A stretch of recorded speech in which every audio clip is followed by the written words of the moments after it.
This is the fifth story of our Who Was He series. He healed the dying, defied kings, and claimed that the universe itself moved by his command. But when he stepped into the mouth of a volcano and vanished without a trace, the world was left trembling between myth and madness. Some called him a god, others a fool consumed by his own fire. Who was he? The man who believed he could command life, death, and the very elements themselves. In the shadow of Sicily's sun-baked cliffs, where the sea crashed like a majesty god against the golden shores of Akragas, a child was born in 490 BC. A boy who would one day unravel the world's secrets. Empedocles arrived not in quiet dawn, but amid a tempest that howled through the colonnaded villas of his aristocratic kin. His father, Meton, a stern magistrate with olive groves stretching to the horizon, paced the marble halls, his face etched with worry. The family crest bore the laurel of Olympic triumph. Meton's own father had thundered across the Elis sands in chariot races, claiming victory under Zeus's gaze, a feat that bathed their lineage in divine light. Whispers spread through the household slaves. The gods favored this bloodline, granting wealth and wisdom beyond mortal grasp. Yet a curse lingered like smoke from a forgotten altar. It began years earlier, when Meton's sister, a beauty named Elara, vanished on her wedding night. Some said she offended Aphrodite with her pride. Others murmured of a rival clan's poison.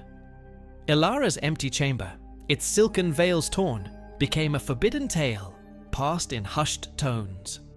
As Empedocles' mother, Calliope, labored through the storm, midwives clutched amulets, fearing the curse's return.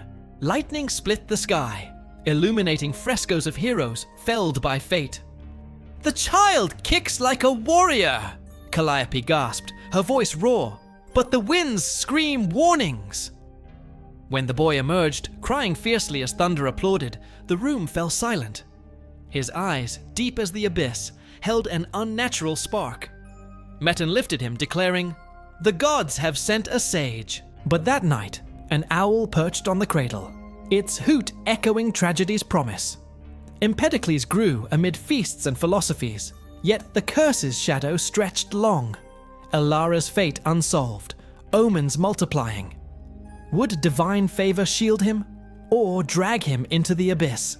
The boy who saw the world's roots, earth, air, fire, water, first tasted life's bitter brew in that stormy cradle, a mystery unfolding like the sea's endless waves. In the bustling markets of Akragas, where merchants haggled over amphorae of olive oil, and the air hummed with the scent of blooming almonds, young Empedocles, barely 10 years old, felt a pull stronger than the tides. His days were meant for aristocratic pursuits, wrestling in the palaestra, reciting Homer under his father's stern eye. But at night, when the moon cast long shadows over the family's sprawling villa, he slipped away, heart-pounding, to the hidden groves beyond the city walls. It started innocently enough. One afternoon, while chasing a stray goat through the olive orchards, he stumbled upon an old man named Lysis, cloaked in rags, etching geometric patterns in the dirt. Lysis was a wanderer, a disciple of the forbidden Pythagorean Brotherhood, exiled from Croton for delving too deep into the soul's secrets. "The world sings in numbers," Lysis whispered, his voice like crackling parchment. Empedocles, wide-eyed, begged to learn. But the teachings came with peril. Pythagoreans were hunted as heretics, their rites shrouded in oaths of silence, punishable by death. Under flickering torchlight in underground chambers, Empedocles joined a circle of shadowy mentors, grizzled philosophers with scarred hands, murmuring incantations.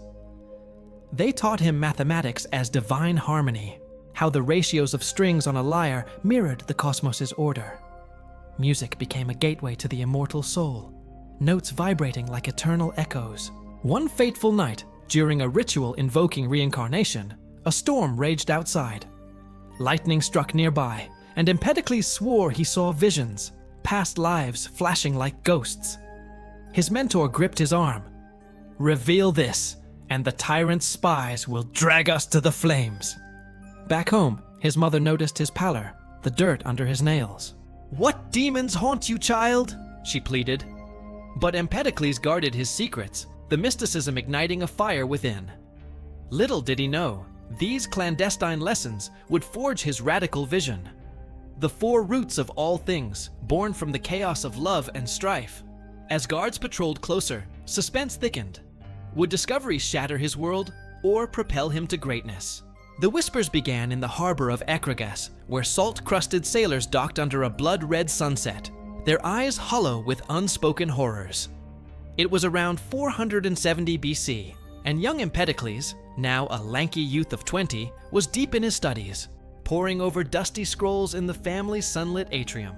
His sister, Lydia, teased him relentlessly about his mad potions, mixing wild thyme and fennel in clay bowls, dreaming of unlocking the body's secrets.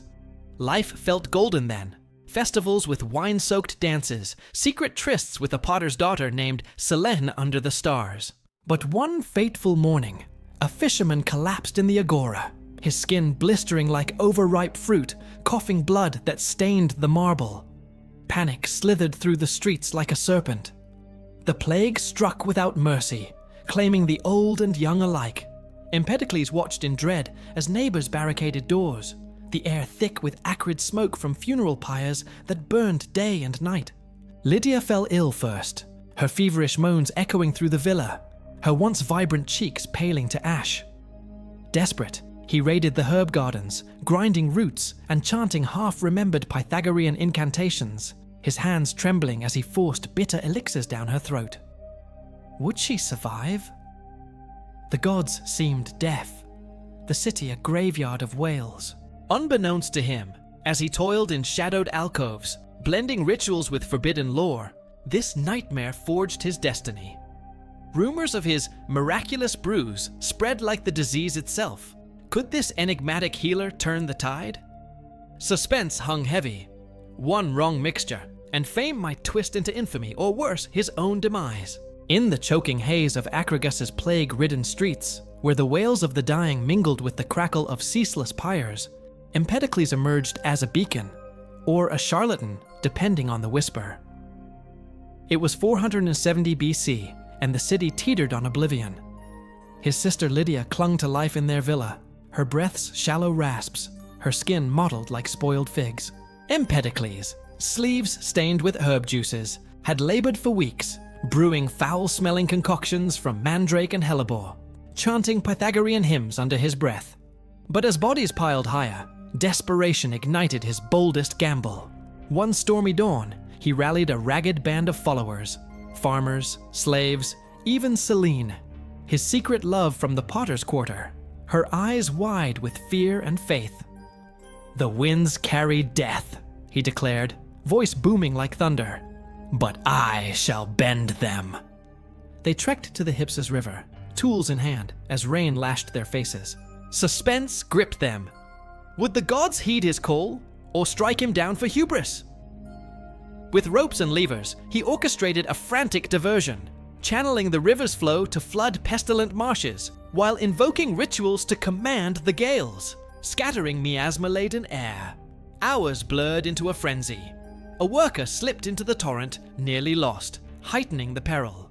Miraculously, the plague ebbed. Lydia stirred, color returning to her cheeks. Crowds hailed him a god incarnate, temples echoing with tales of his supernatural prowess, winds obeying his gestures, waters parting like in myths. Yet, in shadowed taverns, skeptics murmured, "Clever tricks." He studied the wind's patterns, diverted streams with engineering, not magic. Selene, torn between adoration and doubt, pressed him one night. Was it divine or deception? Empedocles smiled enigmatically, his godlike aura swelling, but cracks of uncertainty flickering in his eyes. Fame beckoned, but so did the peril of exposure. Would his feats elevate him to legend, or unravel in betrayal? In the sweltering forums of Akragas, where olive-scented breezes carried the murmurs of discontent, Empedocles, now a celebrated healer in his 30s, stepped into the viper's nest of politics around 460 BC. The tyrant Thrasydeus ruled with an iron fist, his guards patrolling like shadows, taxing the weary citizens to fund lavish feasts while the plague's scars still festered. Empedocles, fueled by his Pythagorean ideals of justice, couldn't stand idle. His fame from halting the pestilence drew admirers, but also envy. One moonless night, in a dimly lit tavern by the harbor, he met Darius, a grizzled ex-general with a scar across his cheek from battles past, and a handful of conspirators, merchants ruined by taxes, farmers starved by decrees. "Join us," Darius urged, his voice a gravelly whisper over flickering oil lamps. "Thrasydeus' spies are everywhere. One slip, and we're all crucified." Empedocles hesitated, thinking of Selene, now his wife, pregnant with their first child, her worried eyes pleading him to stay safe. But visions of a free city propelled him forward. They plotted in hidden cellars, forging alliances with wavering nobles, smuggling messages via trusted slaves. Suspense thickened like fog. An ally turned informant, nearly exposing them during a midnight rendezvous. Empedocles evaded capture by leaping rooftops, heart slamming as arrows whistled past. Betrayals mounted. Darius vanished one dawn, rumored tortured in the tyrant's dungeons. Empedocles navigated the web, feigning loyalty in public assemblies while whispering codes. Execution loomed at every corner. A false step could end in the arena's sands, torn by beasts. Yet, in a pulse-pounding climax, their forces struck during a festival riot, overwhelming the palace guards. Thrasydeus fled, but the cost was steep. Friends lost, Selene's tears staining his tunic. Empedocles emerged a hero, but the intrigue's shadows lingered, whispering of future perils. In the grand agora of Acragas, bathed in the golden haze of a Sicilian sunset around 460 BC, the air crackled with electric anticipation. The tyrant Thrasydeus lay defeated, his opulent palace now a smoldering ruin, guards scattered like autumn leaves. Empedocles stood amid the throng, his tunic torn from the night's chaos, blood from a shallow wound streaking his arm. A reminder of the close shave when a loyalist blade nearly found his throat. His allies, the weathered Darius, miraculously freed from the dungeons, and a cadre of jubilant merchants flanked him, their faces flushed with victory's wine. The assembly swelled, thousands pressing close. Farmers with calloused hands, widows clutching faded shawls, youths brandishing makeshift spears. "Empedocles!" they chanted, voices rising like a tidal wave. "Our healer! Our liberator! Take the crown!" An elder noble, voice trembling, presented a laurel wreath glinting with stolen gems, symbol of kingship. Suspense hung thick, whispers rippled. Would he seize power, as so many victors had, or falter?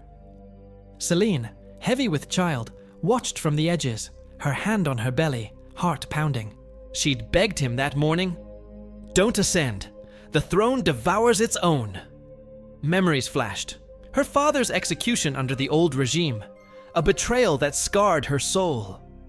Empedocles raised his hands, silencing the roar. Time stretched taut as a bowstring. "No!" he boomed, shock rippling through the crowd like thunder. "I refuse the crown. Let democracy reign. Power to the people, not one man." Allies gasped, stunned into silence. Darius's eyes widened in betrayal, fists clenching. Enemies, lurking in the shadows, remnants of Thrasydeus' court, smirked, already plotting poison or daggers in the night. As the sun dipped, casting long shadows, Empedocles walked away, a hero unbound, but the air hummed with unspoken threats. Freedom's price was vigilance, and the shadows stirred. In the flickering lamplight of his Acragas study, where scrolls piled like ancient sentinels, and the distant roar of the sea mocked his inner storm, Empedocles grappled with a turmoil that threatened to shatter him. It was 455 BC, and the weight of refusal still crushed his spirit. The crown he'd spurned now a ghost haunting his dreams. Selene, his beloved wife, lay pale in their bedchamber, recovering from a difficult birth that had nearly claimed her and their newborn son, whom they'd named Arion, after the mythical musician. But joy soured quickly. Whispers of enemies plotting revenge slithered through the villa walls. Darius, his once loyal ally, had turned bitter, accusing him in heated arguments. "You denied us stability for your lofty ideals. Now chaos reigns." A servant's betrayal nearly poisoned their well, heightening the paranoia. Empedocles paced nights away, sword at his side, wondering if democracy's dawn would bring his dusk. Amid this whirlwind, visions assaulted him like tempests. During a solitary hike up the craggy hills, as thunderheads gathered, he collapsed in feverish insight. The world wasn't singular, as Parmenides preached, nor atomic chaos, but composed of 4 eternal roots: earth, the steadfast ground; air, the whispering breath; fire, the devouring blaze; water, the flowing lifeblood. These mingled not by chance, but through cosmic forces. Love, the gentle unifier, drawing them into harmony. Strife, the ruthless divider, tearing them asunder in endless cycles. It promised order in the universe's madness, a balm for his fractured life. Heart racing, he rushed home, quill flying across papyrus, unveiling his philosophy in poetic verses that pulsed with urgency. Selene, cradling Arion, listened wide-eyed. This could redeem us, or doom you as a heretic. Suspense coiled tight. Would this revelation soothe his chaos, or ignite greater strife?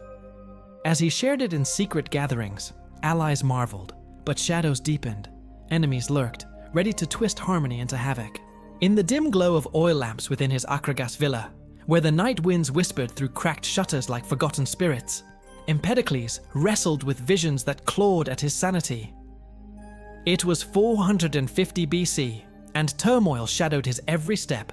Selene, his steadfast wife, had just buried their young Arion, felled by a sudden fever that mocked his healing prowess.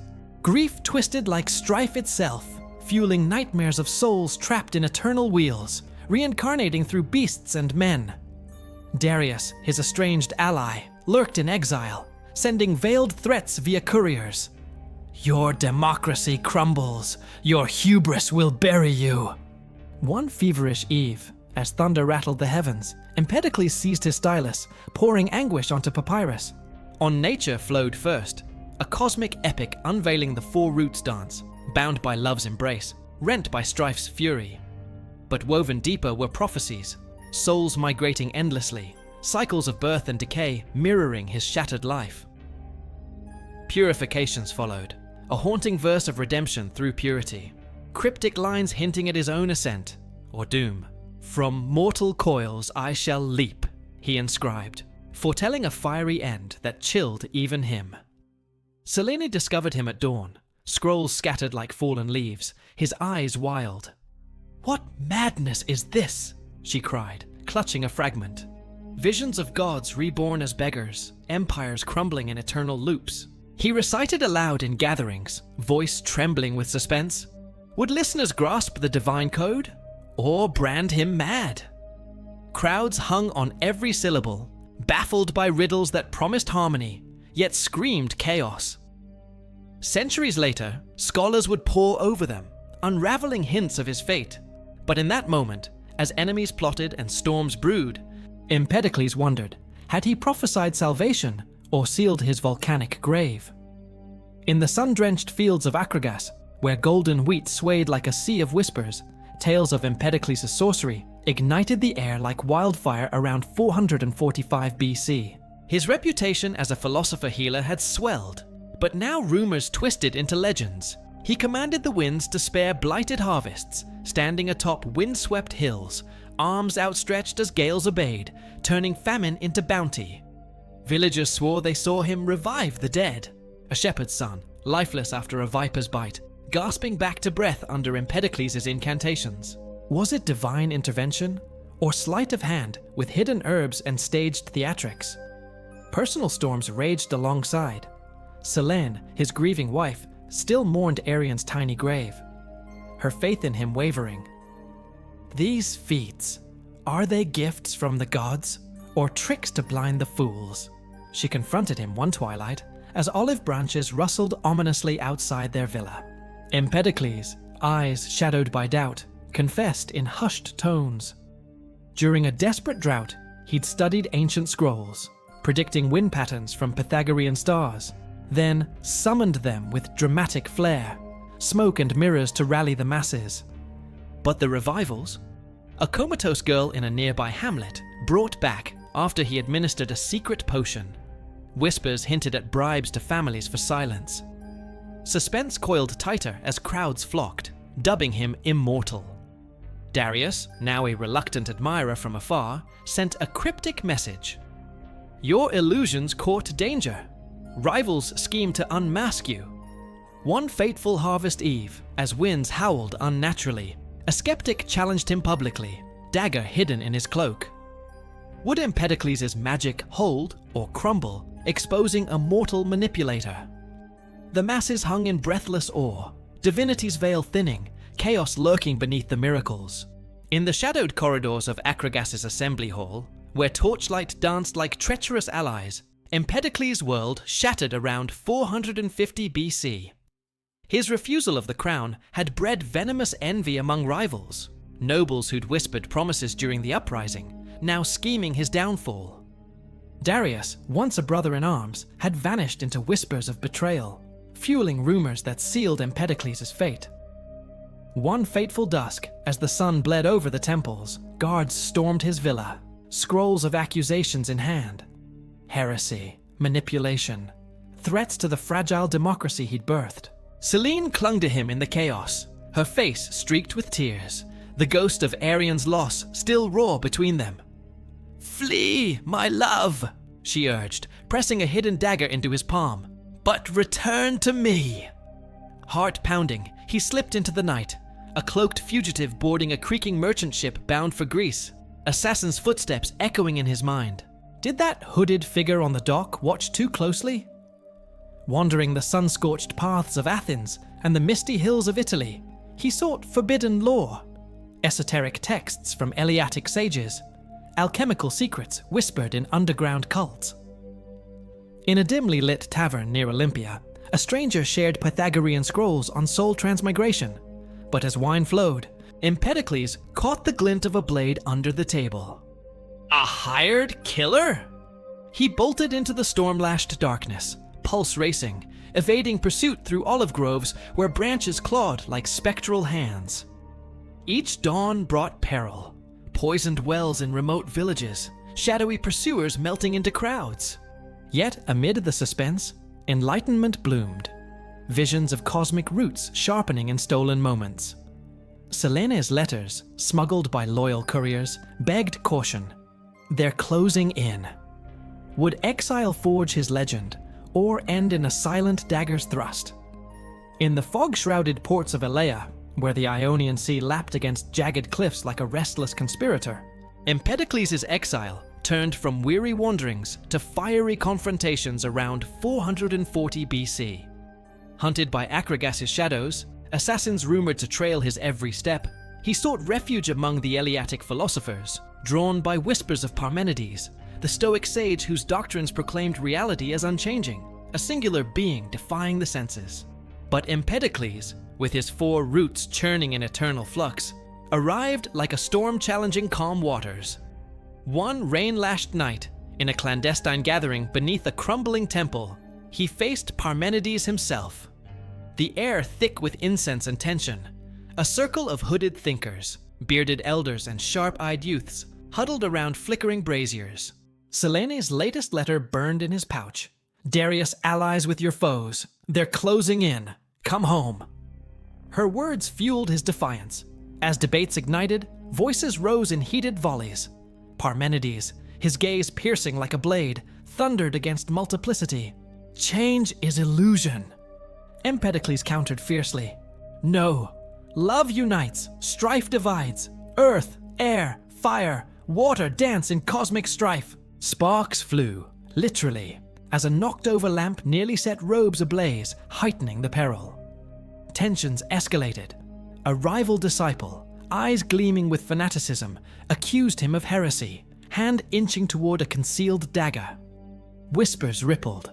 Violent backlash loomed, echoes of Pythagorean purges, where dissenters vanished into the night. Empedocles' heart raced. Was this intellectual clash, or deadly trap? Fleeing at dawn, cloak muddied, he pondered. Had he sown seeds of revolution, or invited his end? The status quo trembled, but so did his fragile sanctuary, assassins perhaps nearer than the rival's scorn. In the smoldering shadow of Mount Etna, where sulphurous fumes curled like serpents from the earth's cracked maw, Empedocles felt an inexorable pull around 435 BC. Exile had weathered him. Years of dodging daggers in Greece's dusty forums, clashing with Parmenides' unyielding logic, left scars deeper than any blade. Silene's letters, smuggled across stormy seas, begged his return. The villa echoes without you. Dreams of Arion haunt me still. But the volcano called. Its eruptions a living tapestry of his four roots, fire spewing molten earth, air choked with ash, water hissing into steam. He climbed its treacherous slopes, notebook in hand, studying the chaos as love and strife incarnate, foreshadowing his philosophy's ultimate test. Locals in Catania whispered omens, strange earthquakes rumbling like buried thunder, flocks of birds fleeing southward, wells bubbling with foul vapors. "The mountain hungers for a soul," an old shepherd warned, his gnarled fingers tracing protective signs. Empedocles laughed it off publicly, but privately, doubts gnawed.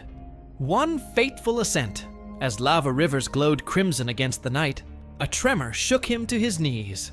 Rocks tumbling perilously close, a chasm yawning inches away. Was it coincidence, or the gods' summons? Visions plagued him, reincarnated as flame, eternal cycles claiming his flesh. Selena arrived unannounced, her cloak dust-strewn from the journey, eyes fierce with love and fear. "This obsession will consume you," she pleaded by a flickering campfire, as Etna grumbled ominously. He held her, whispering of cosmic harmony, but the ground quaked again, cracking the earth between them. Suspense thickened like the ash clouds. Would the volcano reveal ultimate truth, or devour him in fiery doom? The omen screamed warning, his end looming in the inferno's roar. In the ash-veiled foothills of Mount Etna, where the ground trembled like a beast awakening, Empedocles' audacity reached its zenith around 430 BC. Exile had hardened him. Years of evading assassins, debating Parmenides in smoke-filled dens, left him gaunt, his eyes burning with otherworldly fire. Selene, his devoted wife, had joined him in secrecy, her hair streaked silver from grief over Arion and the endless separations.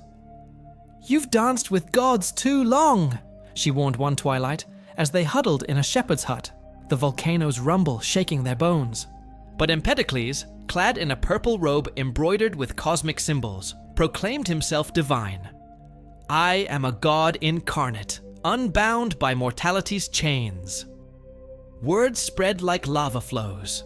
Followers gathered in clandestine circles, farmers plagued by droughts, widows seeking solace, gripped by his wonders. He commanded, rains to quench parched fields, arms raised in dramatic invocation, though skeptics muttered of studied weather patterns and hidden aqueducts. In a heart-stopping spectacle, he revived a dying elder, pressing herbs to the man's chest amid chants. The crowd gasped as color returned, but was it miracle or timed elixir? Suspense coiled tighter. Darius, his old betrayer, resurfaced, infiltrating the throng with a sneer. "Expose the fraud!" he hissed to doubters, plotting a public unmasking. Selene's heart raced during a moonlit rite, where Empedocles vowed to transcend death itself. "Watch me conquer the elements!" he boomed, flames leaping unnaturally high. Followers held breath. Would divinity shine, or illusion crumble? As Etna groaned ominously, Selene clutched his hand. "Prove it for us, or we'll all fall!" The air hummed with peril. One slip, and godhood's throne would topple into fraud's abyss. In the sulfur-choked mists of Mount Etna's summit, where the ground pulsed like a living heart, Empedocles stood on the brink of eternity in 430 BC. Years of exile, clashing with Parmenides' rigid truths and proclaiming his godhood had led to this, a desperate bid for transcendence. Selene, his weary wife, had trailed him up the treacherous path, her cloak torn by jagged rocks, eyes pleading amid the ashfall. "This is madness, not divinity!" she cried, grasping his arm, memories of Arion's grave and their fractured life flashing between them. But Empedocles, robes billowing in the scorching winds, turned with a manic gleam. "Watch my love! I shall merge with the roots, immortal at last. A cluster of devoted followers huddled below, farmers he'd saved with winds, disciples entranced by his poems, breath held in suspense. Whispers of omens swirled, earthquakes that morning, birds plummeting from the sky. As the sun dipped blood red, he recited cryptic verses from purifications, foretelling souls' leaping cycles.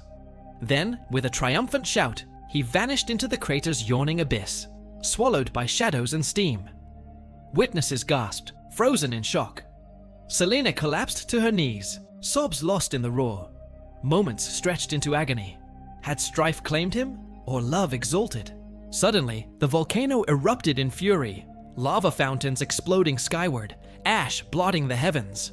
Rocks rained like divine wrath, forcing the group to flee in terror. Was it rejection, hurling his mortal shell back? Or acceptance, a cataclysmic embrace? Selene lingered longest, scanning the inferno for signs, heart torn between grief and awe. In that violent climax, Empedocles' legend ignited. God or fool, his leap echoed through ages, a suspenseful enigma unresolved. In the ash-blanketed aftermath of Etna's fury, where the air hung heavy with the acrid tang of brimstone and the ground still quivered like a wounded giant, suspense gripped the survivors in 430 BC. Selene, Empedocles' heartbroken wife, refused to leave the mountain's base, her eyes red from endless vigil, cloak dusted gray as she scanned the smoldering slopes. Followers whispered in huddled groups. Farmers who'd seen his winds save crops, disciples clutching fragments of on nature, debating in hushed tones. Had their master truly ascended, merging with the roots in divine fire, or perished in folly?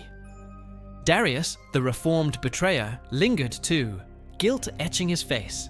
He'd arrived too late to stop the leap, haunted by old rivalries and unspoken regrets over Arian's grave. Days blurred into a tense haze. Ominous rumbles echoed from the crater. Birds shunned the skies, and villagers reported ghostly moans in the winds, omens fueling feverish prayers. Selene dreamt of Empedocles calling her name, his voice lost in lava's roar, waking in cold sweat to clutch a lock of Arian's hair, a talisman against despair. Then, on the third dawn, as the sun pierced the haze, a violent belch from Etna hurled debris skyward. Amid falling rocks and pumice, something glinted. A bronze sandal, etched with Pythagorean symbols, his signature footwear, scorched but unmistakable. Shock rippled through the crowd like thunder. Selene collapsed, clutching it, tears carving paths through ash. He's gone, mortal after all. The myth shattered. No god, but a brilliant charlatan who'd danced with elements only to be claimed by them. Darius murmured, "Genius undone by hubris." Yet in that twist, Empedocles immortalized, a tragic sage whose end wove legend from loss, echoing through centuries as both visionary and fool. And so, the man who dared to touch eternity vanished into fire, leaving behind only echoes of thunder and the scent of smoke. Some say he was destroyed by his own pride, others whisper that he became one with the elements he worshipped. But even now, when the volcano growls beneath the Sicilian sky, people remember his name, Empedocles, the philosopher who tried to become a god, and proved that between genius and madness, the line burns bright as flame.